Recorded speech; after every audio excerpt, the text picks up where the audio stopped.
What started as a simple ocean survey quickly spiraled into something far beyond their imagination. Researchers, out on their routine dive to study marine life, had no idea that the ocean would offer up a mystery they were entirely unprepared for. While scanning the seabed, their equipment picked up something that made everyone's heart race. A metallic shape resting quietly at the bottom of the ocean, deep beneath the waves. At first glance, it seemed like nothing more than a sunken shipping container, a discarded relic of the sea. But when the team deployed their diving robot to investigate, the truth that followed would send shockwaves through the crew. Before diving into the story, don't forget to hit the like button, subscribe if you haven't already, and make sure to click that notification bell so you don't miss any new discoveries. It wasn't just luck that led them here. That very day, Coast Guard buoys detected strange disturbances beneath the ocean's surface, sending out alarms. Their sonar equipment confirmed what seemed impossible: something massive had crashed into the sea. Captain Izzy Barkley, the ship's leader, along with her experienced crew, immediately set sail to investigate. There was no time to waste. They needed answers. The readings came from a buoy positioned just 20 meters offshore. Once Izzy and her team arrived, they quickly began their preparations. As the lead researcher, Izzy was always the first to dive into the unknown, a habit she had maintained for years. Within minutes, she descended into the cold depth. The water thickened as it darkened. She moved swiftly, guided by an innate sense of urgency. Then, just ahead of her, she saw the metallic container lying motionless on the seafloor, as though waiting to be discovered. Izzy circled around it, her mind racing. The size of the container made it impossible for her to move it on her own. She surfaced quickly, shouting instructions to her team. Within moments, the ship's remotely operated diving robot was deployed, ready to take over the heavy lifting. "Let's get it onto the boat," she commanded, her voice steady, though her heart raced with adrenaline. The research team had prepared for a variety of scenarios, but this was unlike anything they had ever anticipated. Izzy's command was clear, the mission now driven by the need to uncover what lay hidden beneath. The remotely operated vehicle, ROV, was checked thoroughly. Once everything was ready, it was released into the water. The ROV descended swiftly, its mechanical arms reaching out with precision. As it sank deeper into the abyss, visibility improved, and soon, the dark shape of the container loomed large. At first glance, it looked like just another weathered shipping container, the kind of thing the ocean often claimed over the years. But something about it didn't sit right with Izzy. There was a nagging feeling, a sense of wrongness. With careful coordination, the robot's arms clamped onto the container, and the crew initiated the lift sequence. Cables tightened, and gears began to groan.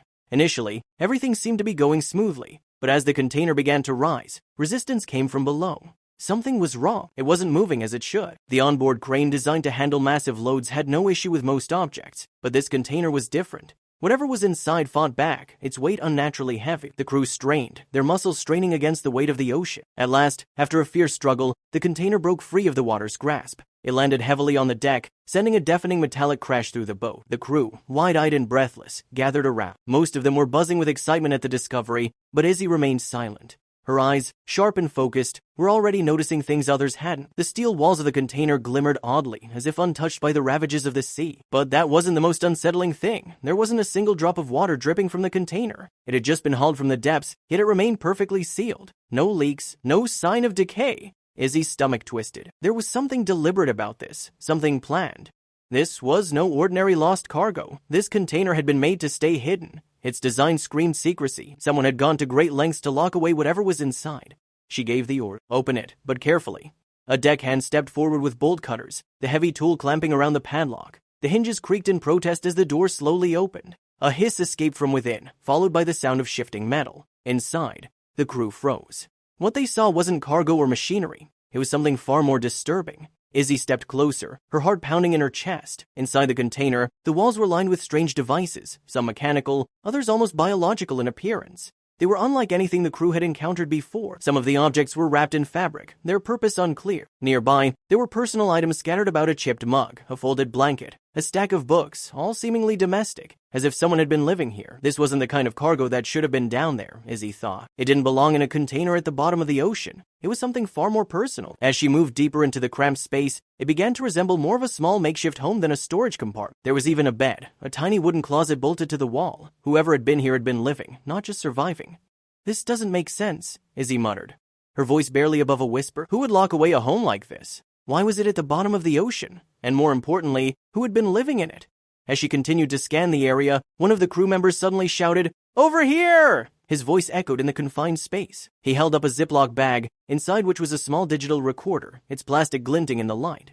Izzy's pulse quickened as she took the recorder from the crew member. It was remarkably well preserved, the bag having kept it dry and intact despite the container's long stay underwater. She opened it carefully, her hands trembling slightly. A crackling sound filled the air before clearing, and then a voice emerged. It was a man's voice, rough but unmistakable. If someone finds this, the voice began, I need to record this before they notice we're here and capture us.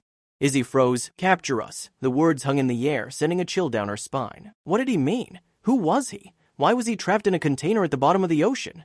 The recording ended abruptly, leaving only static behind. The crew stood in stunned silence, the weight of the situation sinking in. Izzy stared at the recorder in her hand, her mind racing.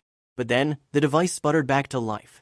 A burst of static followed by a faster, more desperate voice. We are in desperate need of assistance, the voice pleaded. We are on the Ever Cargo Voyager, but I don't know for how long. Please save us. Izzy's eyes widened. The Ever Cargo Voyager. She'd seen that name before. She had read about it in the ship's port records. But those records were strange, incomplete. The ship never stayed long, only stopping for brief refueling before disappearing. No cargo transfers, no inspections. This is it, Izzy said, her voice barely audible. This is the clue we needed. We need to find it. Without hesitation, she ordered the crew to prepare for the next phase of their mission. The search had shifted. This was no longer about uncovering a mysterious container. It was about saving lives. Within hours, they arrived at the coordinates. And there, floating eerily in the open sea, was the Ever Cargo Voyager, rusted, motionless, and eerily silent. Izzy's heart raced as they approached, but there was no sign of life aboard. No lights, no movement, just an empty ship seemingly lost to time. It was as if it had been abandoned. We need backup, Izzy said firmly, signaling the Coast Guard and local authorities. They needed to act fast before whatever secret the ship held slipped away forever.